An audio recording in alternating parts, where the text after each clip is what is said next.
dia, salve, salve, muito bom dia. Estamos aqui para mais um. A nossa revista radiofônica na PAN, que traz informação, prestação de serviço, entretenimento, tudo isso no papo dessa terça-feira, 23 de julho já, hein? 2019. Ação e reação. Ativistas abordam o ministro da Educação e sua família. Relembram polêmicas e explicam diferença entre Kafka e Kafta. Abraham Weintraub ficou bravo e disse que os filhos choraram por causa do episódio. Purgatório da beleza e do caos. Ao apresentar dados da segurança pública no Rio de Janeiro, governador Wilson Witzel dispara. Não se combate terrorismo com flores. O recado está dado. Não enfrentem a polícia. Caso arquivado sob a justificativa de que alegações do passado não podem ser comprovadas, promotor decide que Cristiano Ronaldo não será indiciado por estupro. Esses são alguns destaques do Morning Show, que está só começando. Você vem com a gente até às 11h30, seguimos por aqui informando, prestando serviço e entretendo também, por que não? Fala, Vinícius Moura, muito bom dia, meu rapaz. Tudo bem, Edgar Piccoli? Beleza, temos uma tag pra chamar de nossa já. Temos, claro que temos. Qual seria, hein? Nesta manhã aqui de terça-feira, hein, Edgar? Já, como você falou, hein, o ano já tá acabando daqui a pouco, hein? Cara, pois passando da metade, hein? É verdade. Edgar, é o seguinte, hoje nós vamos falar de assistencialismo. E sabe o que motivou a nossa tag? Imagina. A mulher, você já deve ter lido aí a notícia, né? A mulher do ministro Sérgio Moro, a advogada Rosângela Moro, que esteve ontem em São Paulo e disse o seguinte, abre aspas, a política assistencialista é importante. Na minha visão, ela é uma política de sucesso, se você tiver menos pessoas dependendo dessa política. Se você começa com 1.000 e acaba com 50 pessoas atendidas, tua política foi um sucesso. E as pessoas não vão precisar dela, fecha aspas. Então, Edgar, motivados aqui por essa frase da mulher de Sérgio Moro, Rosângela Moro, eu quero saber a opinião dos nossos tuiteiros sobre assistencialismo, programas como Bolsa Família, e saber se eles concordam ou não com a Rosângela Moro. Então vamos levar a hashtag assistencialismo no Brasil. Hashtag assistencialismo no Brasil para os assuntos mais comentados do Twitter na manhã desta terça-feira. Beleza, o mesmo papo rola aqui pelo nosso WhatsApp. Você pode mandar a mensagem em vídeo, comentando também pra gente, dando essa opinião, a sua opinião sobre esse assunto que o Vini traz na nossa hashtag de hoje. Em mensagens em vídeo, tá bom? 11 931 17 1009. No mais, você pode acompanhar o Morning Show em imagens pelo aplicativo da Jovem Pan. Porra, o que foi isso? Porra, meu. Eu viu? Brincadeira. Você pode acompanhar o Morning Show pelo aplicativo da PAN, também pelo nosso portal jp.com.br, pelo nosso canal no YouTube e também nas mídias sociais. Estamos no Instagram e no Facebook. Dê uma passada pela nossa página, deixe o seu joinha, que a gente fica animadão e feliz da vida. Beleza? Todos convidados a passarem a próxima 1h30, colados aqui na PAN, porque o Morning tá apenas começando. E Vini, sigo com você aí, hein? Vamos lá. Vamos abrir o noticiário hoje aqui. O que aconteceu com o ministro? A gente falei aqui nas nossas manchetes, aqui na abertura.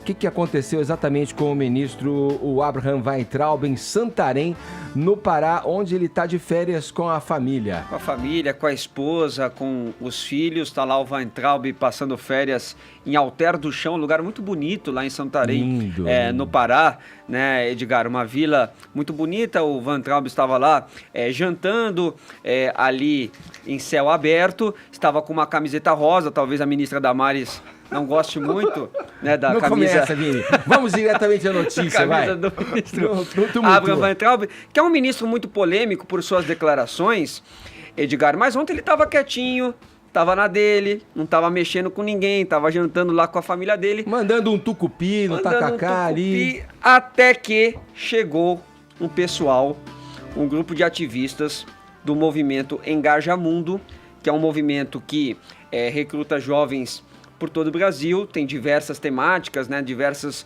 temas de atuação que eles defendem. E aí chegou este grupo à mesa do ministro Abraham Weintraub, com alguns cartazes que daqui a pouco eu vou ler aqui para o nosso espectador do Morning Show o que dizia esses cartazes, em tom de deboche, ironizando até algumas declarações do ministro, como por exemplo, Edgar, quando ele acabou confundindo numa audiência do Senado o escritor Franz Kafka com Kafta. A iguaria, né? árabe. A iguaria árabe, e aí eles deram até para o ministro jantar uma Kafta, né? Ironizando essa fala de Abraham Weintraub. Mas antes, vamos ver o que um destes ativistas disse para o ministro quando eles chegaram até o local. Eles pegaram ali o microfone de tava tendo ali uma musiquinha, né? Um músico, ele pegou o microfone desse músico e vamos ver o que ele disse para o ministro e qual foi a resposta do Weintraub. Boa noite. Senhor Sinistro, nós que não somos da elite intelectual que o senhor quer que ocupe as universidades, viemos lhe explicar a diferença entre Kafta e Kafka. Kafka é um prato típico da culinária espanhola.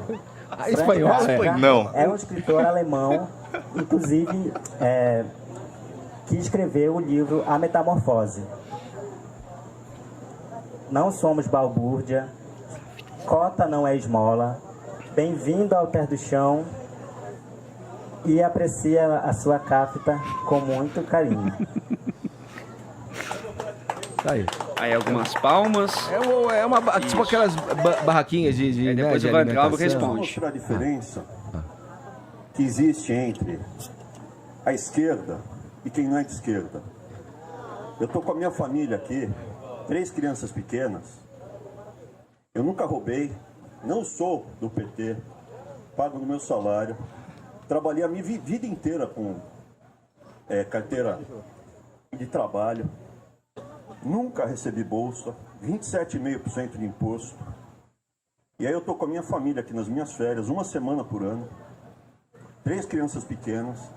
E vocês vêm tentar me humilhar na frente dos meus filhos, é isso? É isso que vocês são? É isso que vocês são? Hein? É isso que vocês são? E aí o público que estava ali presente, Edgar, começa a vaiar o ministro. Eles ficam do lado das pessoas que o abordaram, do lado desse grupo tem uns aplausos de ativistas, ali alguns também. aplausos, mas que depois foram abafados por essas vaias e pelo momento de maior tensão que nós vamos ver daqui a pouco, porque aí a coisa começa a esquentar. Antes eu quero ler o que dizia esse cartaz também aí para o ministro da Educação, carregado por 2 mulheres. O primeiro diz o seguinte: senhor ministro da Educação, devido ao seu mau desempenho, promovendo balbúrdia em seus atos contra a educação, cortamos 3 chocolates da sua sobremesa, mas oferecemos uma Kafta para o senhor jantar.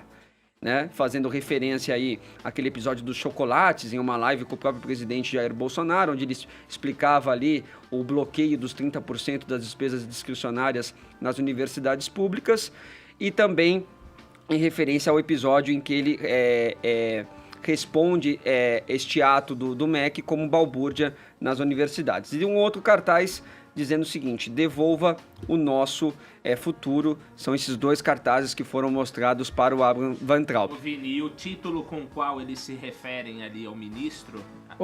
Vira o microfone. Opa. O título ali usado é o Senhor Sinistro da Educação, né? É o que ele falou no Sinistro, microfone também, exatamente. né? Isso, exatamente. Como o rapaz começa falando, o rapaz também confunde, né? O prato de iguaria árabe com ele fala que é da culinária espanhola, né? Mas enfim, depois desse momento, Edgar, a coisa começa a esquentar mais um pouco, os ânimos começam a se aflorar, e aí começa uma discussão um pouco mais forte do ministro com estes ativistas, a ponto do ministro ter que pegar uma das filhas dele, que obviamente acabou ficando assustado ali com o episódio, chorando, e ter que sair do local. Vamos ver esse momento também.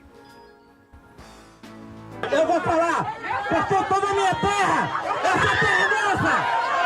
Essa terra foi conseguida com muito sangue! A gente quer se educar, a gente quer concluir nosso curso! Respeite a minha terra! Respeite o meu povo! Respeite o meu antepassado! Ele foi recebido. Eu sou descendente de índio. Eu sou descendente de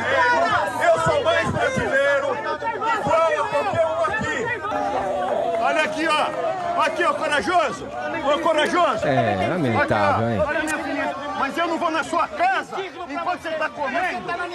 Viu? O Brasil é minha casa também. Não é porque você está com qualquer que você pensa que você é mais brasileiro que eu, seu safado. Safado é você!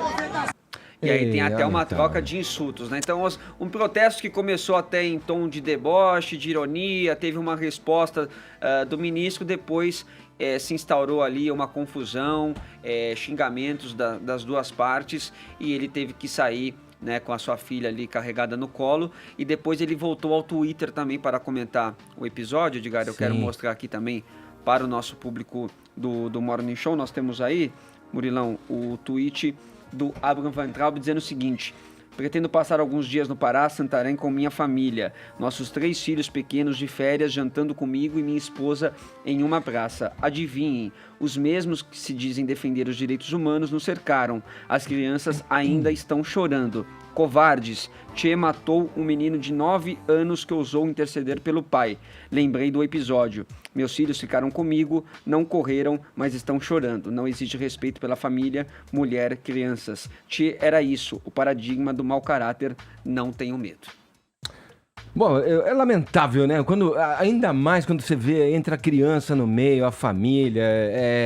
Eu posso discordar do ministro, achar que ele é um cara despreparado para o cargo que ele ocupa, mas eu acho que as coisas têm que ser levadas dentro do que é razoável, do que é considerado razoável.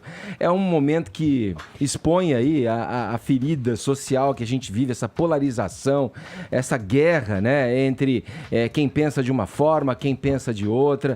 O protesto, ele também é legítimo desde que ele aconteça dentro de uma adequação, vai ali, a criança com a família.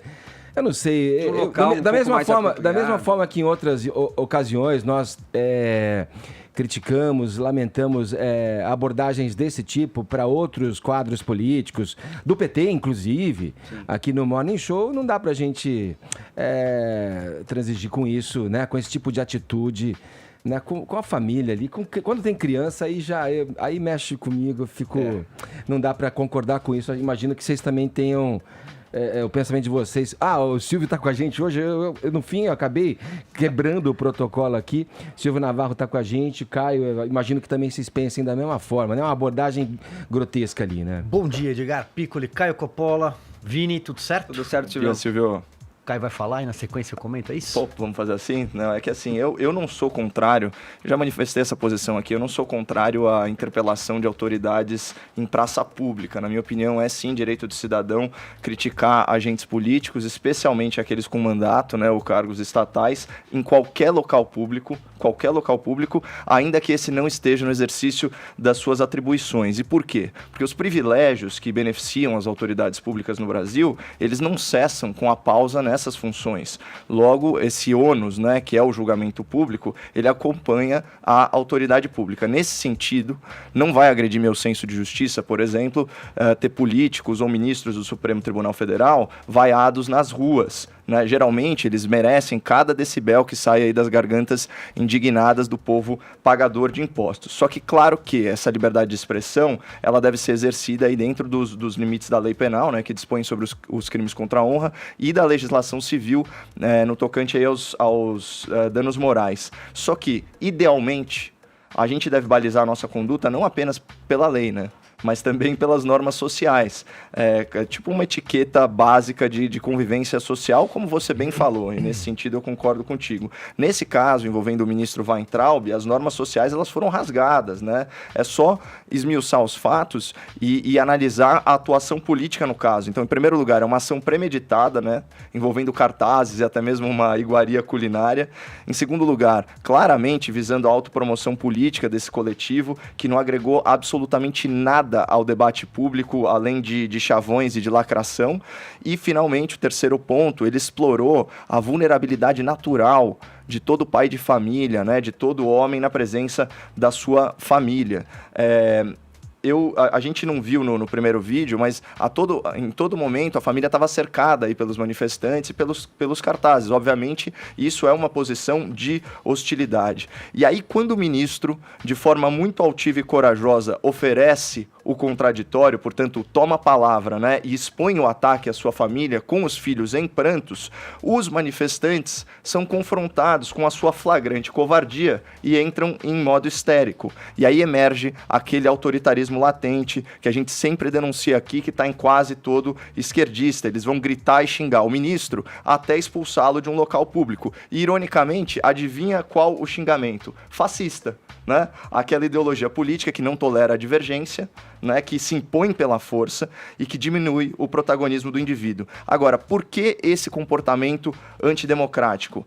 Porque o ministro soube provocar a plateia. A esquerda é a Disneylândia da contradição e dificilmente vai resistir ao debate. Bastou o ministro afirmar que era um pagador de impostos honesto, que nunca se viu envolvido em corrupção, que a indignação seletiva desses manifestantes ficou patente, ficou clara, porque esse mesmo coletivo, você pode apostar, né, certamente estaria fazendo festa para um ministro da Educação do Lula como um Fernando Haddad da vida, que tem mais de 30 processos nas costas por improbidade administrativa, enriquecimento ilícito, formação de quadrilha, corrupção e lavagem de dinheiro. Então essa é a realidade dos fatos. Vamos lá, Silvio.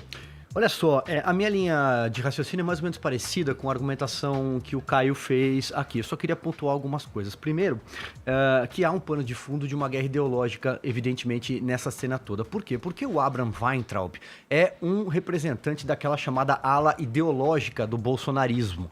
Então, ele estava ali diante, evidentemente, de militantes de esquerda. A ONG chama Engajamundo, salvo engano, o Vini citou agora há pouco, mas muito provavelmente havia outros representantes e ativistas de esquerda ali. Portanto, um confronto ideológico entre um representante dali do bolsonarismo legítimo, né? Bolsonarismo raiz, vamos chamar assim, com militantes de esquerda. Sobre os protestos, eu acho que é o seguinte, todo protesto é legítimo e faz parte da nossa democracia, desde que ele aconteça de acordo com alguns limites, inclusive limites de respeito. Uma coisa é erguer faixas na esplanada dos ministérios, megafone, protestar na frente do Ministério da Educação ou do Meio Ambiente, porque essa ONG também tem uma militância nessa área ambiental. A outra, e até em universidades, por que não? Desde que não prejudique quem está lá para estudar, né? Agora, a outra coisa, e aí eu acho que aconteceu em Alter do Chão, onde ele passa férias com as crianças e a mulher, mas poderia ter acontecido na Avenida Paulista, poderia acontecer em Copacabana, é esse tipo de intrusão, e isso tudo é orquestrado, é visivelmente orquestrado. Esses cartazes não foram escritos com uma canetinha na mesa ali do lado, eles estavam prontos, tudo isso foi montado justamente numa tentativa, e aí eu concordo com o que o ministro diz, de humilhar e constranger, ainda que o que está escrito ali possa ser ou não defendido por aqueles manifestantes. Isso é legítimo. E como bem o Caio falou, mais uma prova de que tudo isso foi armado e fabricado, toda essa cena grotesca, é o fato de terminar com gritos de fascista e inclusive de Lula livre. O finalzinho do vídeo também exibe que há gritos de Lula livre, mostrando, portanto, mais uma vez, o modus operandi da esquerda. Agora, só para corroborar um pouco com o que você falou, o Edgar e o Caio também, eu também não sou favorável a esse tipo de protesto contra figuras públicas desse jeito aí. E eu me recordo, em fevereiro de 2015, eu defendi isso na época, que o então ministro Guido Mantega foi ao Albert Einstein visitar a mulher dele que fazia um tratamento contra o câncer. E lá ouviu gritos de safado e vai para o SUS. Eu também não concordo com esse tipo de protesto, Edgar. Tá certo, Posso só destacar uma frase, porque eu não tinha atentado para isso. Eu achei lapidar uma frase do ministro Weintraub, que o Vini mostrou no final de um dos vídeos. Ele tá batendo boca com o que parece ser uma liderança indígena. Ele fala o seguinte, abre aspas, o Brasil é minha casa também. Não é porque você está com cocar que você é mais brasileiro que eu. Olha isso, não é porque você está com cocar que você é mais brasileiro que eu. Eu achei que, assim, de forma contundente, o ministro defendeu a nossa brasilidade, os nossos direitos políticos e a nossa liberdade de expressão, independentemente de etnia, de raça, de cor, de crédito, etc. Porque não existe nada mesmo, que torne um cidadão nacional mais ou menos brasileiro. E todos devem ser igualmente respeitados e realmente, assim, o uso de um adereço não dá legitimidade legitimidade para um discurso se impor sobre o outro. Mais civilidade, né, Edgar? Faltou então, civilidade para esse pessoal aí que visivelmente estava tentando constranger o ministro. E agindo sobre um reflexo dessa polarização, dessa situação odienta que a gente vive entre os diferentes. Agora, eu poderia dar um testemunho aqui, pessoal, do contrário para vocês. Eu preferiria não seguir adiante, porque pode alimentar esse tipo de situação, mas eu acho que a gente tem que estar atento para o seguinte: o inverso também vem acontecendo com muita frequência, ou talvez com mais frequência, como a gente não estava acostumado. Quer dizer, posições diferentes, abordando pessoas que pensam e exprimem seus pensamentos segundo outros credos, outras observâncias da realidade política brasileira, e vem sofrendo um cerceamento também, e contundente, e mal educado, e truculento, da mesma forma. Quer dizer, eu acho que a gente também aqui, imprensa, e que tem a oportunidade de falar diariamente, tem também a incumbência de apaziguar os ânimos. Quer dizer, quando a gente olha com o calor desses fatos, mediante um viés, mediante uma maneira de olhar o mundo que vai mais para cá ou mais para lá, a gente está dando força. Cada um para o seu time, cada um para os seus iguais. Mas a gente está dando força. Eu abomino eu já pensei diferente, hein? Já pensei diferente. Um pouco na linha do que o Caio falou aqui, que, bom, é uma pessoa pública, tem o ônus também, tem que saber que vai passar por situações como essa, mas que fogem ao que é considerado razoável, né? O que é considerado tolerável dentro de uma convivência social, no mínimo aceitável, né? Aí quando entra criança, aí eu já também fico mais tocado ainda. A régua talvez seja o bom senso, né, Edgar? Talvez a régua seja o bom senso. E às vezes faltou o bom senso também do Weintraub, quando dias atrás compartilhou um vídeo de estudantes da Uni sendo agredidos por policiais, e compartilhando isso na conta oficial dele, até falando assim, sem mais comentários, com uma música de fundo, quer dizer, contribuindo. O Weintraub, quer dizer, o ministro da Educação, né, postando um tipo de conteúdo desse no Twitter dele. É um ponto interessante o que o Vini traz. Colabora para esse ambiente, né? Porque ele joga uma fagulha ali num tanque de querosene a partir das atitudes que tem e como essa que o Vini trouxe. Vamos girar o assunto aqui. Há dias a gente vem falando aqui da Vaza Jato, atuação de hackers contra figuras públicas. Ontem nós trouxemos a notícia de que a deputada Joyce Hasselmann, do PSL, afirmou que o seu celular está sob ataque de criminosos, e agora a bola da vez é o ministro Paulo Guedes. A reportagem é de Afonso Marangoni.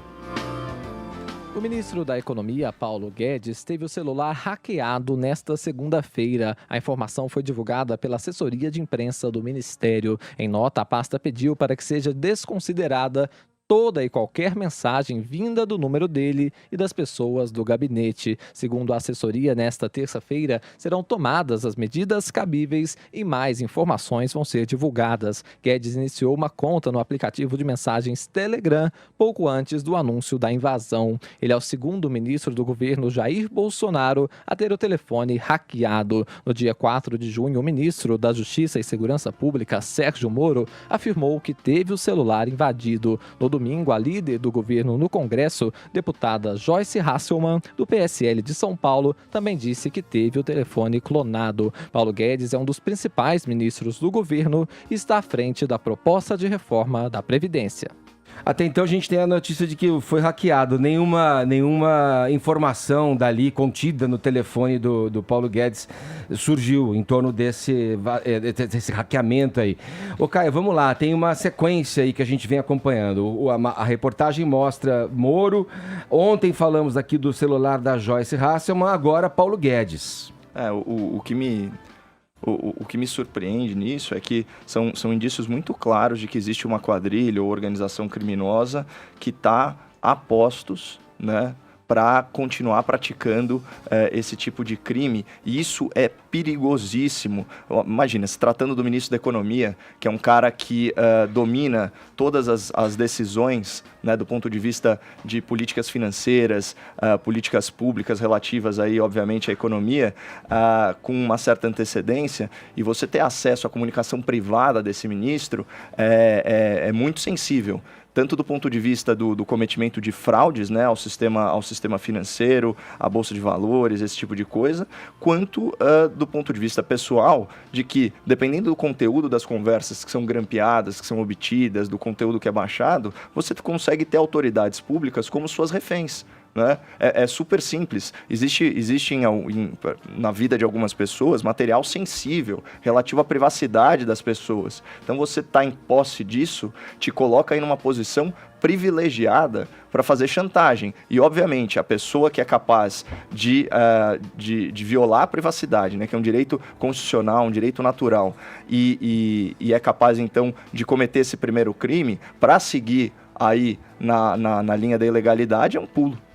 Vamos lá, Silvio, quando o assunto é Vaza Jato aqui, surge essa discussão que eu acho importante, né?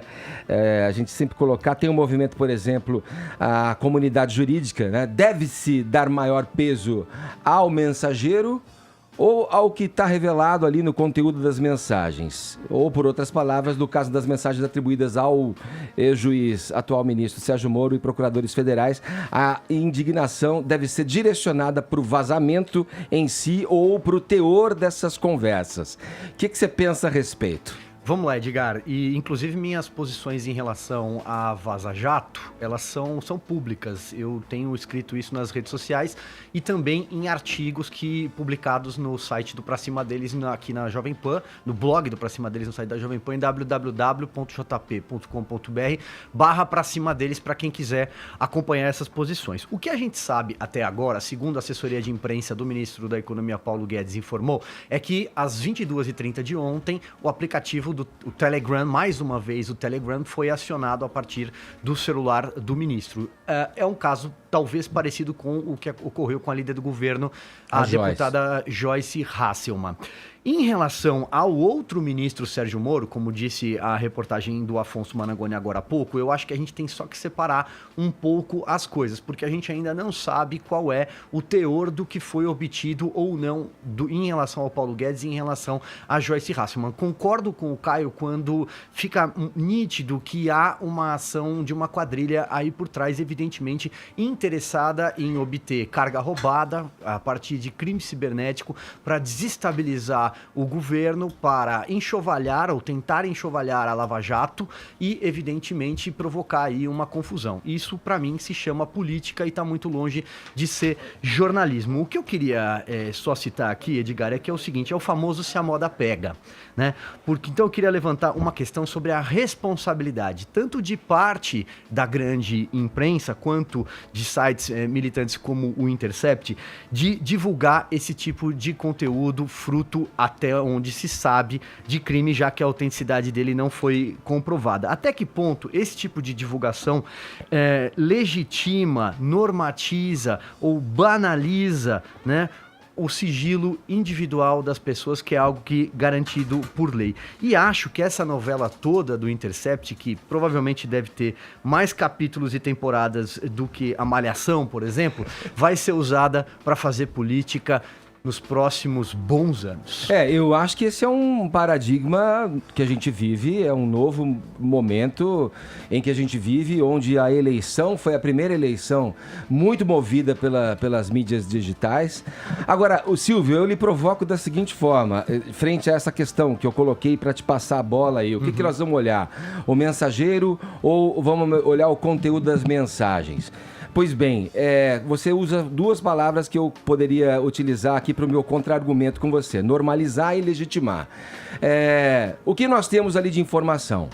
Vamos considerar que essas informações, por não terem sido veementemente negadas pelo juiz, nem tampouco pelos procuradores, são parte verídica da nossa história recente aqui, política brasileira. Outro dado que eu coloco aí é que colegas seus, eu acho que inclusive parceiros do Intercept, da revista Veja, onde você atuou durante tempo, da Folha de São Paulo, puderam confirmar conversas que aconteceram de fato entre eles e assessorias de imprensa dos procuradores, quer dizer, dando ali algum tom de verdade nisso tudo que vem... Bom, frente a isso, onde eu quero chegar? Normalizar e legitimar mensagens e ações de um juiz que por muitos juristas jornalistas entendem como uma exacerbação das suas funções ali frente à justiça, né? Quer dizer, uma pessoa que adota uma postura frente ao que está sendo divulgado, aos diálogos que vimos até agora, de um líder, de um condutor dessas questões. Esse é um ponto que a gente vem de forma recorrente discutindo aqui, eu e Caio falando aqui no programa sobre isso. Quer dizer, você está falando em normalizar também e legitimar ações que muitos não consideram legítimas e nem normais dentro do meio político, né? Daí o meu campo, como mais um observador, como um cidadão. Vocês são jornalistas, veja. O que pessoalmente esperaria. Não, bota a luz nisso aí, vamos ver o que é, até onde vai. Porque eu costumo repetir, porque eu acho que isso acaba dando o entendimento para as pessoas do que eu realmente penso das coisas. Porque muita gente hoje é fácil falar, você quer, grita Lula livre logo. Eu não sou contra a Lava Jato, não sou contra o combate à corrupção e nem tampouco clamo pelo Lula livre. Mas, para mim, essas coisas que vão sendo reveladas aí pela Vaza Jato do The Intercept são um sintoma muito caro e muito importante e grave, né? Mais uma vez, para os trâmites pelos quais passam as decisões jurídicas no Brasil. No caso mais importante da política aí, né? Então eu quero ver o que acontece, porque mais uma vez eu digo, se esse que a gente está vendo aí, o Greenwald, for revelado um mau sujeito, para mim tudo bem. Tá tudo certo que a lei norteia o seu destino. Agora, se tudo isso se confirmar agora, possivelmente, com novas revelações, áudios, vai se saber o que tem aí, que indiquem que Moro agiu de maneira realmente fora, ilícita, aí sim nós temos um problema. Essa é a minha maneira de ver. Eu vejo, porque eu te acompanho, eu vejo que não é a maneira que você conduz o teu pensamento também. Não é. Não é, mas... Você questiona o Intercept também. Você fala, exatamente. Isso não é jornalismo. Não é. Acompanha os debates que têm acontecido aqui no Morning Show. Eu acho eles absolutamente saudáveis nesse momento em que o próprio jornalismo combalido está mergulhado numa crise existencial, meu caro Edgar. Mas eu queria só, então, aqui, alguns pontos que você tocou para comentar. Vou começar pela sua última frase. Vai se saber o que terá. Nesses 20 anos de redação, eu aprendi alguma coisa, eu trabalhei com alguns dos melhores, tenho orgulho de dizer isso nas redações em que eu passei. Eu aprendi, os meus editores me ensinaram, Edgar, que furo, matéria-prima do jornalismo, alma do repórter não se guarda. Portanto, diante de todo esse material, se eles tiverem alguma coisa que vá além de um pecado não revelado, que é absolutamente o que foi mostrado até agora, além de conversas que, para mim, não vão além de mimimi, de fofoca, ou em alguns outros casos, daquilo que é natural da tradição do nosso direito. Não sou bacharel em direito, mas penso assim. Portanto, eu acho que se tivessem, já deveriam ter mostrado. Por isso fiz aquela brincadeira dizendo que a Vaza Jato vai ter mais fases do que a Malhação. Em relação... Você é crítico ao método, é isso que você está colocando. Exato. Em relação ao que você falou sobre os procuradores e o juiz Sérgio Moro não negarem, o juiz Sérgio Moro, ele não disse que as conversas são autênticas, ele não reconheceu a veracidade delas. O que ele disse é que alguns trechos poderiam ter acontecido, outros não, mas penso eu que diante de uma situação dessa tão grave, que poderia ser tão grave, as conversas deveriam ser periciadas para se provarem autênticas, até para que algo possa vir do ponto de vista de instrução futura, para que, se pessoas cometeram crimes, seja de ordem do sigilo funcional, como juiz, como procurador, seja quem cometeu crime cibernético, paguem por eles. E por fim, quando você fala sobre o Glenn Greenwald, e você diz assim, o seu colega jornalista, o Glenn Greenwald, eu não estou aqui para enxovalhar o Glenn, e sim criticar os métodos que ele adota. Eu não considero que o que ele esteja fazendo seja jornalismo. Eu acho que isso é militância política. Não sei se respondi todas as questões aí, pelo menos o que eu penso em relação ao que você levantou. Beleza, vamos lá. Vamos para Brasília agora. Ainda na política, o presidente Jair Bolsonaro falou ontem no Twitter sobre as mudanças no CONAD. O tweet dele foi o seguinte, olha, aspas aí. Há décadas a esquerda se infiltrou em nossas instituições e passou a promover sua ideologia travestida de posicionamentos técnicos. O decreto que assinei hoje extingue vagas para órgãos aparelhados no Conselho Nacional sobre Drogas e acaba com o viés ideológico nas discussões. Fecha aspas, Zé Maria Trindade, a reestruturação desse conselho está gerando aí muita discussão, né, para seguir como de costume ultimamente. Por quê? Conta pra gente, Trindade. Bom dia. Pois é, muito bom dia a todos. Olha, Edgar, a guerra do governo é contra os conselhos em vários setores e em vários ministérios no governo. Nesse caso do Conselho Nacional de Política sobre Drogas, né, o CONAD, há um debate muito mais específico, lembrando que existem várias tendências na tentativa de evitar essa coisa horrível que é a epidemia do uso de drogas no Brasil, que se alastra e se interioriza. Este é o ponto atual e grave. Existem defensores, por exemplo, que acham que tem que tratar o dependente dando mais drogas, né? Que é a redução de danos. Há outros que acham que tem que ser polícia, ferro e fogo. E há outros que tentam um tratamento terapêutico enfim, não há ninguém defendendo o uso de drogas, mas há ideias diferentes de como controlar, reduzir, acabar. Não há possibilidade, não há sinais na história de que isso possa acontecer. E essa política ela é internacional, um debate internacional. Ninguém, em nenhum país do mundo ainda se descobriu uma maneira eficaz de combater o uso, né, o abuso de drogas legais e ilegais, mas estamos falando das ilegais.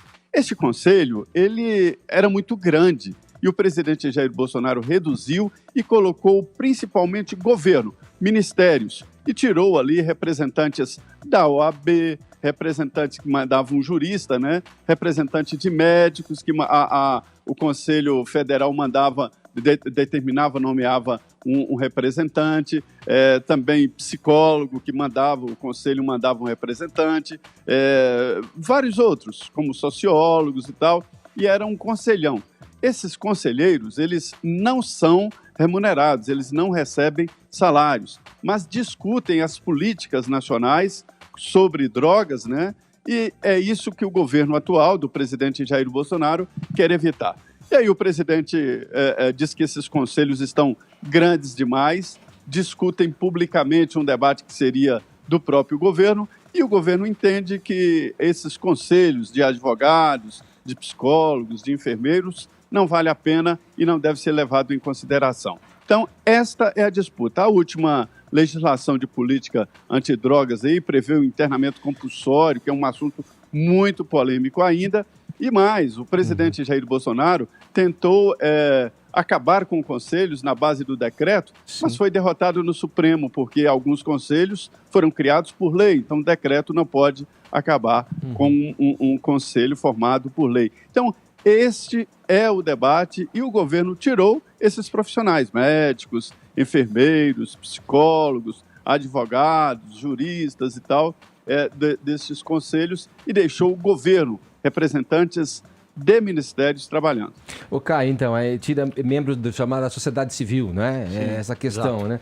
Você concorda com isso? Deixa na mão do governo? Como é que é a tua opinião? Para mim, o que tem que ser celebrado aqui, na verdade, é a redução do conselho. Como o Zé Maria bem trouxe, era um conselhão, se tornou um conselho agora, uma redução de 31 cadeiras para 14 cadeiras. O ouvinte da PAN, que já teve alguma experiência com tomar decisões em reunião, sabe que a melhor forma de não decidir nada é fazer uma reunião com 31 pessoas. E é fato mesmo que algumas dessas organizações da sociedade civil, elas são aparelhadas e colonizadas ideologicamente. Eu vou citar duas aqui que são as mais conhecidas do nosso público, OAB e UNE. Né? Então, é natural aí que, dado esse desalinhamento, né, ideológico, o governo opte por ter pessoas lá alinhadas às suas políticas, né? E aqui é fundamental lembrar que as políticas atuais, né, contemporâneas ou do passado recente em relação às drogas no Brasil são um desastre. né? Será que não é o caso de mudar de rumo? A gente vai insistir no que está dando errado? Porque o que é advogado por esses especialistas da sociedade civil organizada, aparelhada e colonizada ideologicamente numa visão progressista? Normalização e naturalização do consumo das drogas, proibição da internação compulsória, como bem trouxe o Zé Maria, políticas públicas como a redução de danos. O que é a redução de danos? É você ser, como autoridade pública, ser leniente, né, com o uso de drogas e até incentivar o consumo moderado, desde que isso reduza o impacto, né, seja para a saúde do paciente ou seja na violência. Mas é basicamente o poder público capitular as drogas, né? A gente teve um programa aqui em São Paulo que foi emblemático disso, que era o de Braços Abertos, que hospedava dependentes químicos na própria Cracolândia, em hotéis, na verdade, em cortiços na própria Cracolândia, e remunerava eles semanalmente. Esse dinheiro ia quase que integralmente para a compra de crack, de droga, né? Então, o recado das urnas ele foi muito claro. Na minha visão, as pessoas querem menos droga circulando e menos tolerância com o crime organizado. Então, tomara que esse governo ele alcance os resultados que os governos anteriores não conseguiram. Sim, Silvio, isso aí, pronto, ponto pacífico, né? A gente, claro, mais uma vez, né? Ninguém quer as pessoas se drogando, a gente quer uma redução nisso. Agora, a minha pergunta para te passar a bola, Silvio, é a seguinte: será que essas sociedades aparelhadas, como um argumento, né, que é usado pelo próprio governo para fazer essa mudança nesse conselho, enxugar esse conselho, não há o risco aí do governo, aí sim, por meio de algo que ele critica, poder fazer o mesmo? Porque se é uma decisão que agora só está dentro do âmbito do governo, sem pessoas da sociedade civil participando, ou com esse número muito reduzido, não há o risco dessas decisões serem baseadas simplesmente em questões ideológicas, em direcionamento ideológico? Pode acontecer, Edgar, mas também não me surpreende que isso aconteça, porque isso é praticamente uma linha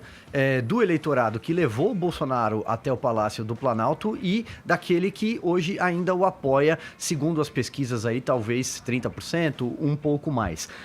Eu acho que esse discurso, o Edgar, ele atinge duas diferentes massas. De um lado, aquela mais popular, mais humilde, que votou no Bolsonaro e que é contra a descriminalização das drogas porque não quer mais ver os seus filhos, não quer mais perder os seus filhos para o tráfico. Do outro lado, talvez aquelas categorias, aquela parcela do eleitorado mais elitizada, vamos dizer assim, também é contra a descriminalização das drogas porque entende que o Brasil não é um país maduro o suficiente para discutir tudo isso, uma vez que se trata de um corredor de escoamento de droga dos seus vizinhos bolivarianos. Então eu acho que tem esses dois aspectos aí nessa história. Certo. Zé, pra gente fechar uma linha só, hein? Se for, hein, Zé? Se não, a gente fecha agora. A linha do governo, Edgar, é a seguinte: nós estamos numa epidemia e, como diz o ministro Osmar Terra, numa epidemia se isola o agente transmissor e pronto.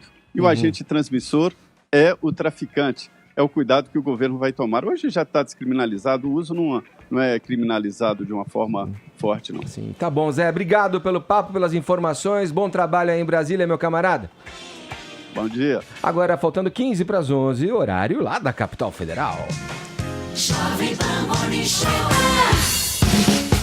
Seguindo com o Morning dessa terça-feira.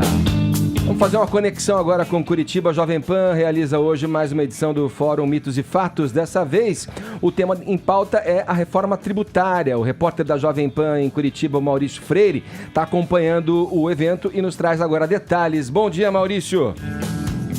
A discussão hoje é a reforma tributária. O evento acontece na sede da Federação das Indústrias do Paraná. A reforma tributária, que depois da reforma da Previdência, é prioridade do governo federal agora neste segundo semestre na área da economia brasileira. Ao meu lado está o presidente da FIEP, Edson Campagnolo, que vai explicar para nós a importância dessa reforma para o país. Bom dia, presidente. Bom dia. Soa como música, né? A gente está debatendo no país duas reformas estruturantes que darão não só um novo ânimo, mas credibilidade nacional e internacional. O Grupo Jovem Pan Henrique foi muito feliz em trazer esse debate para dentro de uma federação, onde justamente o setor produtivo é o que mais tem sido penalizado ao longo desses 30 a 40 anos, no modelo tributário que é totalmente perverso. Aí o cidadão que está nos ouvindo agora, né, andando de carros assim, mas o que eu tenho a ver com isso? você paga essa conta, é simplesmente assim. E se nós não fizermos uma reforma que ela venha a contemplar os interesses nacionais e não só o interesse de governo, porque a gente está mais ou menos assim, governos gastam 40% do que se arrecada e de baixo ali para baixo, sim, se virem, paguem a conta. Então, o debate dentro do Congresso Nacional, ele é muito importante, mas a sociedade participando num evento como esse que a Jovem Pan traz por uma discussão perante a sociedade, ele enriquece e com certeza contribuições sairão daqui para ser levado ao Congresso Nacional, que é onde vai ser decidida esta questão. O objetivo da reforma é a simplificação dos tributos, né? Essa, digamos assim, já seria o grande ganho. Vamos ser realistas. No primeiro momento, imaginar que vai ter uma queda, uma redução da carga tributária é quase impossível. A gente vê que aquilo que os governos deveriam fazer, por exemplo, infraestrutura, logística, isso praticamente não está acontecendo no país. Saúde e segurança, muito pouco. A gente está mais pagando contas, uma questão de uma previdência que é importante, que já esteja superada quando a reforma da tributária entrar. Então, todos esses movimentos darão mais credibilidade e trarão um novo ambiente para o país, para que os empreendedores, percebendo que dá para investir, dá para trazer investimentos de outros países para cá, nós estaremos reaquecendo a economia e, mais importante disso, resgatar mais de 20 milhões de pessoas que estão desempregadas à margem justamente do consumo, ou seja, a gente tem que fazer esse resgate. E a reforma tributária, quando fala em simplificação, isso para o setor produtivo é talvez uma das questões mais importantes. Presidente, muito obrigado pela participação. Reforma tributária, então, o assunto de hoje no Mitos e Fatos aqui no Paraná. De Curitiba, Maurício Freire. Tá aí, Mitos e Fatos, discutindo a reforma tributária. A gente roda o assunto no Morning Show, indo agora para o Rio de Janeiro. Nessa segunda-feira, o governador Wilson Witzel deu uma entrevista coletiva a respeito das ações da sua administração na área da segurança. Entre outras declarações, ele afirmou que não se combate terrorismo com flores. Abro aspas aqui para o que disse o governador. Se combate com investigação, armas de mesmo calibre e um processo rigoroso.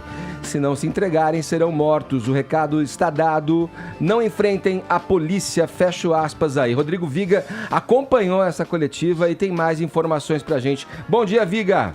Fala, Ed Caveirão, beleza ou não? Beleza, com pneu protegido e tudo. Aqui ninguém agora vai furar, não. Rapaz. É impressão minha ou Diga temos um clone do Vini ao fundo? Porque tá barbudo, tá cabeludo, virou gente sério, Vini. Dá um tchau isso, aí, né? Vini.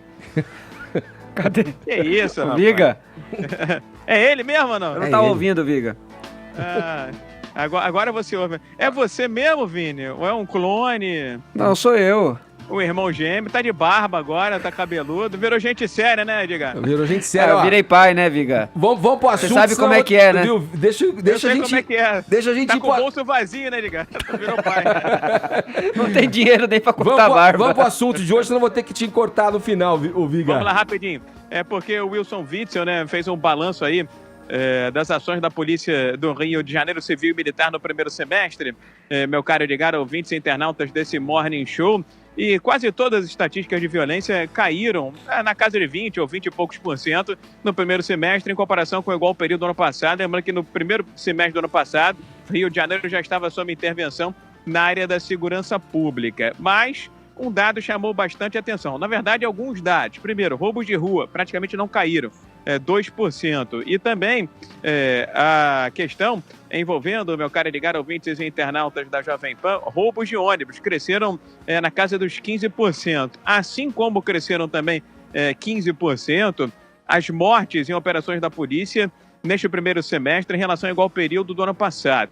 Foram 881 mortes registradas em confrontos com a polícia nas mais diversas ocasiões e circunstâncias, contra 769 no primeiro semestre do ano passado. E aí todos perguntaram, você não está preocupado, meu caro governador Wilson Witzel, com os direitos humanos, com a morte, com a sentença de morte que a sua polícia está imputando nessas pessoas, sejam elas bandidos ou não? Ele disse que claramente que em qualquer lugar do mundo quem está portando fuzil é abatido.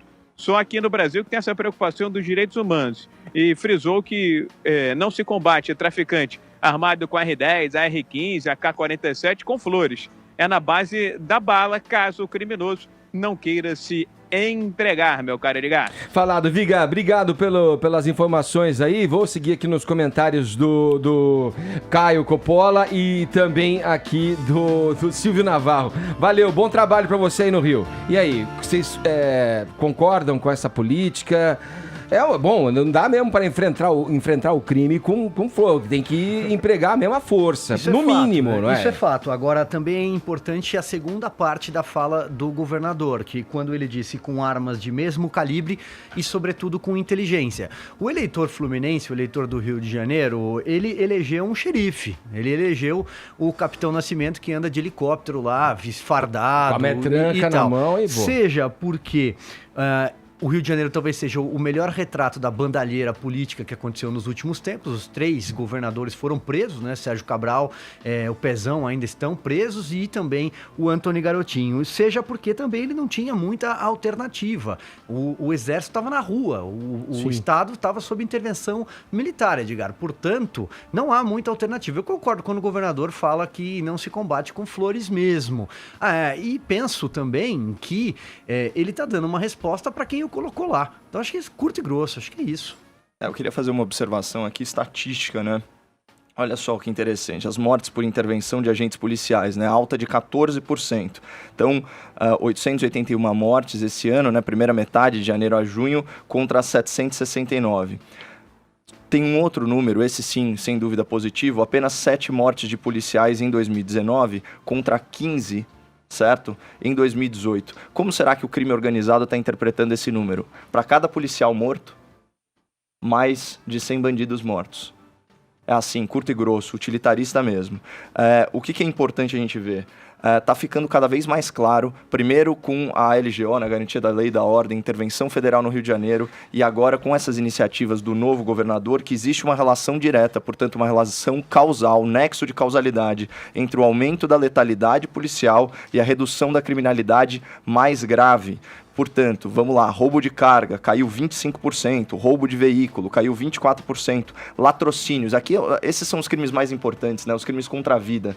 A gente é assaltado, tal, a gente consegue ainda recuperar esse patrimônio, só que a vida ela é um bem precioso e que a gente perde uma vez só. Então, latrocínios, queda de 34%, e homicídios dolosos, queda de 23%, isso já computando os números que aumentaram em confronto com a polícia. Outra coisa também para se destacar é que o governo do Rio de Janeiro aumentou em 46% as operações policiais. São 17 operações por dia, deu quase 3 mil operações no primeiro semestre. E a apreensão de armas, que antes os fuzis representavam aí 1, 2%, dispararam para 6% do total de armas apreendidas. A gente está falando de 4.795 armas no primeiro semestre, dessas mais de 300 são fuzis. Para mim é uma coisa tão natural, o cara que porta um fuzil em público, ele tá de forma expressa, não é nem de forma tática, ele está expressamente ameaçando a comunidade no seu entorno, e existe, pelo menos na minha interpretação, vamos dizer assim, existe um ensejo para que ele seja neutralizado, porque ele representa sim uma ameaça, ele está com uma arma de altíssima letalidade, que deveria ser empregada só com forças armadas. Então esse cara realmente ele não tem que ter, vamos dizer assim, uma proteção especial do Estado, porque ele está ameaçando toda a comunidade no seu entorno.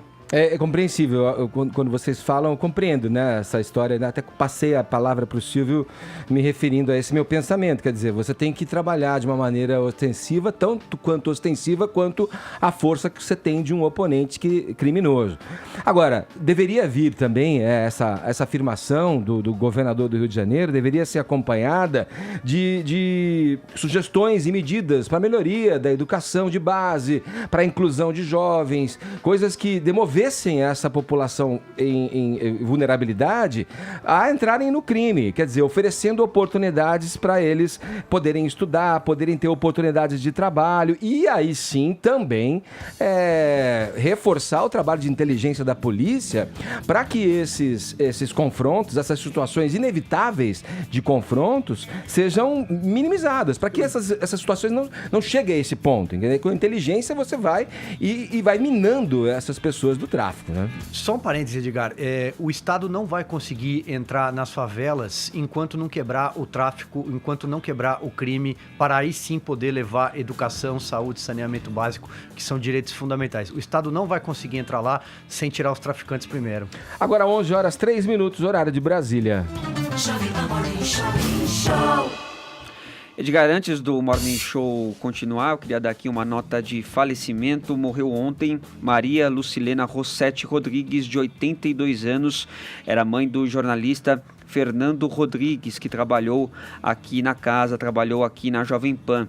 O enterro de Maria Lucilena Rossetti Rodrigues será no cemitério Santo André, Avenida Queiroz Filho, 1750, na Vila Humaitá, Santo André. Nós desejamos aí toda a força para o nosso companheiro Fernando Rodrigues. Falado, Vini. Vamos seguir aqui no Morning Show. A advogada Rosângela Moro, mulher do ministro da Justiça, esteve ontem em São Paulo e falou sobre assistencialismo e empreendedorismo social. Há um grupo de socialites e empresárias. Ela disse que a política assistencialista é importante, desde que ofereça uma porta de saída, aspas dela aí. Na minha visão, ela é uma política de sucesso se você tiver menos pessoas dependendo dessa política. Se você começa com 1.000 e acaba com 50 pessoas atendidas, tua política foi um sucesso e as pessoas não vão precisar dela. Fecha aspas, afirmou a advogada. Destaco aqui outros trechos da fala dela trazidos pela reportagem do site UOL. Aspas novamente para Rosângela Moro. Até um tempo atrás, ONGs eram os grandes atores do empreendedorismo social. Nós podemos deslocar todo esse papel que as ONGs fazem para as empresas, que têm essa responsabilidade de entregar o seu produto ou serviço sem prejudicar o meio ambiente, combatendo a violência feminina e a fome. Outra aspas da Rosângela Moro. O Estado, que é o primeiro setor, não gera dinheiro. As ONGs precisam de dinheiro e não é o Estado que vai dar. Não é o Estado que tem que dar. O dinheiro circula no segundo setor, que é o mercado. Vamos lá, quero ouvir vocês, Caio e Silvio, que está fazendo participação especial aqui no Morning Show de hoje. O comentário de vocês a respeito dessas falas da Rosângela Moro. Ficar na primeira, porque na verdade foi uma paráfrase, né, de uma frase famosa do Ronald Reagan, presidente conservador, republicano, americano, da década de 80, quando ele estava comentando o welfare state, né? Ele falou o seguinte: nós devemos medir o sucesso da assistência social por quantas pessoas a deixam, não por quantas pessoas são adicionadas a ela, né? Essa é a verdadeira métrica, porque o nome é assistência social e não dependência social. Então, nesse sentido, ela está muito alinhada aí com as melhores práticas. Na verdade, até os democratas, viu, Edgar, há um tempo atrás, inclusive eu recomendo aqui o documentário sobre a vida e a morte do Robert Kennedy, né, irmão do John Kennedy. Tem um discurso muito bonito em que ele fala com todas as letras que o welfare, né, então a assistência social, ela corrói a personalidade e o ímpeto de uma nação.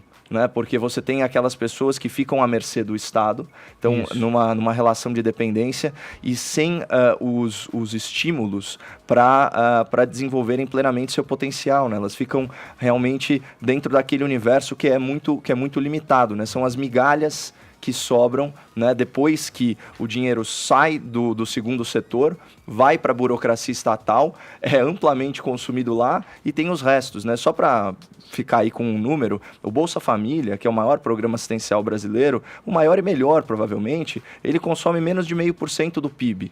né? Então, se você parar para pensar, sobra muito pouco para essa população e seria muito mais inteligente fazer investimentos que capacitassem essas pessoas, embora eu seja partidário do Bolsa Família. E aí, Silvio? Eu também sou, eu faço das palavras do Caio minhas, eu só queria para pegar o fio para complementar um detalhe, quando ele cita o Bolsa Família, eu acho que é muito importante às vezes a gente jogar a luz naquilo que é uma política assistencial emergencial de Estado, daquilo que se torna uma política eleitoral. E o Bolsa Família, em diversos aspectos e durante muitos anos dos governos petistas, foi usado como instrumento de captação de votos. Só esse parêntese, mas no mais eu concordo com o que o Caio falou. Eu também vou nesse pensamento, Silvio. É curioso, né? Eu acho o seguinte, o grande equívoco, né? Se detecta até pessoas simpatizantes dos governos de esquerda, do PT e tal, as críticas que foram direcionadas ao Bolsa Família, que é, por origem e por definição, um bom programa, veja vocês, pessoas conservadoras de direita, falando isso, porque tem que se reconhecer mesmo a importância de um serviço como esse, né? Um serviço... Agora, eu acho que, acompanhando críticas de pessoas dos próprios quadros do PT, isso, como você trouxe, foi utilizado como um ativo político, né? Ao invés de seguir as próprias palavras, eu me lembro sempre de uma frase do ex-presidente Lula, quando disse a respeito do Bolsa Família, que, aliás, já vinha lá do governo do FHC e foi implementado no governo Lula, que ele dizia o seguinte... Foi reempacotado. E o Lula dizia o seguinte, a gente não pode dar o peixe apenas, a gente tem que ensinar a pescar. Eu lembro dessa frase, uma frase de efeito popular incrível, assim, ainda mais na figura carismática do ex-presidente Lula.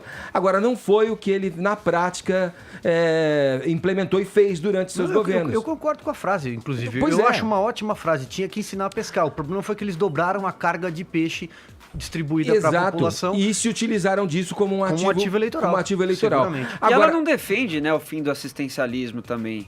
Não. Ela defende... muda de mãos, ela muda de lugar. Mas ela começa falando que o assistencialismo é uma política importante. Isso. Ela só fala que desde que você liberte as pessoas. O sucesso dele depende de quantos menos pessoas dependerem do assistencialismo. A única coisa que eu discordo dela é quando ela fala que esse assistencialismo devia vir do mercado, do ambiente privado, quando eu acho que o Estado precisa, sim, enquanto Estado, exercer esse papel também. É importante isso que o Vini traz, porque eu ia passar a bola para vocês exatamente questionando essa posição, porque quando você tem um Estado regulador, desde que dentro de um equilíbrio, desde que isso não incorra no que a gente acabou de dizer, virando um ativo para o voto, o Estado regula, o Estado tem ali a imagem do poder regulador dessas ações.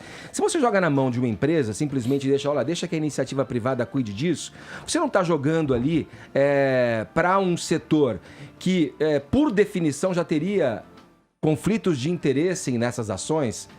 É um ponto também, eu não sei o que vocês pensam a respeito. Eu tenho reservas aí para comentar essa frase, porque ela é sobre um tema muito complexo, é uma frase solta que está um pouco descontextualizada. O diagnóstico é verdadeiro, o Estado não gera riqueza. Ponto final, né? E, de fato, as ONGs consomem dinheiro. Então, o que ela está imaginando aqui? Como que funciona? O segundo setor, o mercado, gera riqueza, gera desenvolvimento econômico, por meio dos impostos, financia a burocracia estatal, e essa burocracia estatal, depois de parasitar essa riqueza, repassa isso, seja via programas sociais do governo ou contratos com ONGs, né? Esse é o modus operandi da assistência social aqui no Brasil. Talvez o que a doutora Rosângela tenha querido dizer seja mais no sentido de que você pode criar mecanismos para encurtar esse caminho. Por exemplo, as leis de renúncia fiscal e as leis de incentivo. Né? Então, por exemplo, tem uma lei no Rio Grande do Sul agora que permite que as empresas ajudem no aparelhamento das polícias, né? Para compra de equipamentos, esse tipo de coisa, e pulem, né? Façam o bypass aí na burocracia estatal. Já existem leis, no caso, para cultura, como é o caso da Lei Rouanet, esse tipo de coisa. Então, eu imagino que seja mais uma coisa nesse sentido. né, de tirar tanto protagonismo assim das ONGs, porque o que a gente viu e a realidade que ela deve estar experienciando com o marido compondo aí o governo federal, é que muitas dessas organizações não governamentais, elas se esqueceram do não, né, e elas se tornaram organizações governamentais aparelhadas e que estão sugando recursos públicos, e aí a finalidade social fica em segundo plano. Vamos lá, como é que tá a nossa hashtag aí, Vini? Tá boa, bastante gente participando aqui com a gente, Edgar, na nossa hashtag assistencialismo no Brasil, como o Márcio do iLib, que diz o seguinte: hashtag assistencialismo no Brasil, todo trabalho assistencialista é necessário em qualquer, desde que tenha começo, meio e fim. Mas no Brasil sempre tem começo, meio e nunca fim. O fim de muitos nunca chega, não há objetivo definido, o interesse é manter. Quem também compartilha da nossa hashtag assistencialismo no Brasil é o Conrado, que diz o seguinte: o Bolsa Família é um programa de sucesso porque deu dinheiro direto para as famílias e não para agentes do governo. Assistencialismo é importante, mas temos de eliminar os intermediários e passar direto para quem precisa. Outra participação do Nelson Tadeu, hashtag assistencialismo no Brasil. A assistência que se justifica é a saúde, educação e segurança, e as demais devem possuir regras para início, meio e fim. Aliás, na saúde, tem de se inventar uma assistência hospitalar sólida e tudo mais poderia ser privado. Temos mais uma, o Marcos Marques diz: hashtag assistencialismo no Brasil é totalmente necessário. Quem é contra é porque não precisa dele. Muito fácil ser contra dentro da sua casa, enquanto come sua janta e se prepara para dormir na sua cama quentinha. Posso fazer um comentário sobre o tweet do Conrado, que eu achei muito interessante? Ele fala que um dos principais fatores de sucesso do Bolsa Família é justamente que o recurso ele chega para o indivíduo e o Estado não age de forma paternalista e não determina onde esse indivíduo deve aplicar o recurso, certo? Então, é um programa assistencialista baseado em trocas voluntárias, isso daí é fundamental. E essa é uma ideia que muitos liberais defendem isso desde Hayek até Friedman, né? Fala-se muito em imposto de renda negativo e programas de renda mínima. Então, eu queria só destacar aí que eu concordo com o tweet do nosso ouvinte. Tem o WhatsApp também, as pessoas comentando sobre esse mesmo tema aqui no Morning Show. O ouvinte mandou mensagens em vídeo, colocando a opinião. Vamos ver aí. Solta pra gente, Murilo, por favor. Bom dia, Morning Show. A respeito da enquete do assistencialismo, meu nome é Milton Collin, sou agricultor, produtor rural do município de Formosa, Goiás. A respeito do assistencialismo é o seguinte: ele é necessário aonde se precisa, agora não pode se tornar eterno, como se diz, né? E tem muita gente que se aproveita do assistencialismo para ter vida boa. A vida boa que eu digo é o seguinte, é para viver por conta dele. E ele tem que ter um tempo mesmo. O assistencialismo ele tem que ter um prazo, ele não pode ser o resto da vida, não. O que o Estado tem que dar condições é da pessoa ter que sair do assistencialismo. E a esposa do Sérgio Moro está correta em falar que se começar com 1.000 e acabar com 50 é porque deu certo. Agora, se começar com 1.000 e acabar com milhões igual é no Brasil, é o sinal que é uma coisa que não funciona. Do Morning. Bom, sobre o assistencialismo, ele é fundamental no Brasil, né? Programas como o Bolsa Família são fundamentais, não da forma que é usado hoje, né? É um programa desenvolvido por Milton Friedman, como todos sabem, não pelos governos petistas e nem pelos governos Fernando Henrique, mas ele é fundamental não da forma que é usado, porque a ideia do Friedman não era fazer com que pessoas ficassem submissas aos governos, mas que eles pudessem empreender através dos incentivos, tendo em vista que no Brasil, né, se paga altas cargas tributárias, altos impostos, os mais pobres, que trabalham muito e ganham pouco. Então, sim, acredito que o assistencialismo é fundamental e imprescindível para o desenvolvimento de uma nação. Um abraço, Ebert de Minas Gerais, um abraço para o grande Ed Piccoli. Aprenderam aí? Não, legal. Bom, ouvinte colocando a opinião aqui pra gente a respeito da nossa tag hoje, Vini, sobre assistencialismo e também a nossa enquete aqui pelo WhatsApp. Agora, 11 horas e 22 minutos, o horário é de Brasília. O jogador Cristiano Ronaldo tá respirando aliviado, ele não será acusado formalmente por estupro. Vini, vamos contar essa história aí. Já se arrastava há algum tempo, né, Vini? Relembra ela aí pra gente. Pois é, a mulher que acusa o Cristiano Ronaldo de estupro, o caso aconteceu, Edgar, em 2009, ou seja, há 10 anos atrás, em um hotel em Las Vegas. Ela se apresentou à delegacia um dia depois, mas não revelou à época o nome do Cristiano Ronaldo nem o local, apenas que tinha sido vítima da agressão, mas o caso não pôde seguir em frente, não pôde ninguém ser denunciado porque ela não revelou a identidade. E aí depois ela teria assinado um acordo, até um contrato com o Cristiano Ronaldo de confidencialidade, onde ela teria recebido mais de $350 mil do jogador para não falar sobre o assunto. Só que no ano passado ela voltou à polícia e aí sim pediu pela reabertura do caso, e aí sim falando o nome do Cristiano Ronaldo, que ele teria chamado ela e mais um grupo de pessoas para a suíte dele neste hotel em Las Vegas, teria pedido para que ela fizesse sexo oral nele e ela recusou, e depois num quarto ele teria a estuprado. Essa é a acusação desta mulher. O Cristiano Ronaldo sempre negou as acusações, a defesa dele sempre disse que era uma obra de ficção, fake news, que ela estava tentando ali aparecer às custas do jogador, e agora a promotoria do caso, no caso o promotor Steve Bill Wolfson, disse que o jogador não será indiciado por estupro, Edgar, porque a acusação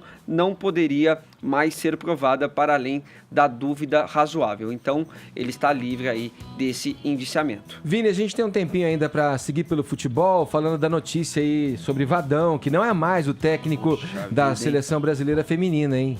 Pois segunda passagem do Vadão pela seleção, né? É a segunda, ele voltou em 2017, o Vadão que tem alguns títulos até como técnico aí da seleção feminina, como Pan-Americano, Copa América, mas nada de muito destaque, né? Principalmente na forma como ele conduziu o trabalho dele, sempre questionado até por algumas jogadoras, por especialistas que acompanham mais à frente o futebol feminino. Antes da Copa do Mundo, há um mês atrás que o Brasil foi eliminado pela França nas oitavas de final, ele já estava bem questionado, a seleção vinha ali de 9 derrotas consecutivas, ele não conseguiu promover ali uma renovação também na seleção brasileira, então o trabalho dele já era bem questionado. Agora, há quem acredite que não basta só isso, não basta só a saída do Vadão, que é uma peça ali, né? É o técnico. Acredito que precisa de uma mudança, mas na estrutura como um todo. Falam também de uma saída do Marco Aurélio Cunha ali como cargo de coordenador. A categoria de base está praticamente abandonada, né? Eles não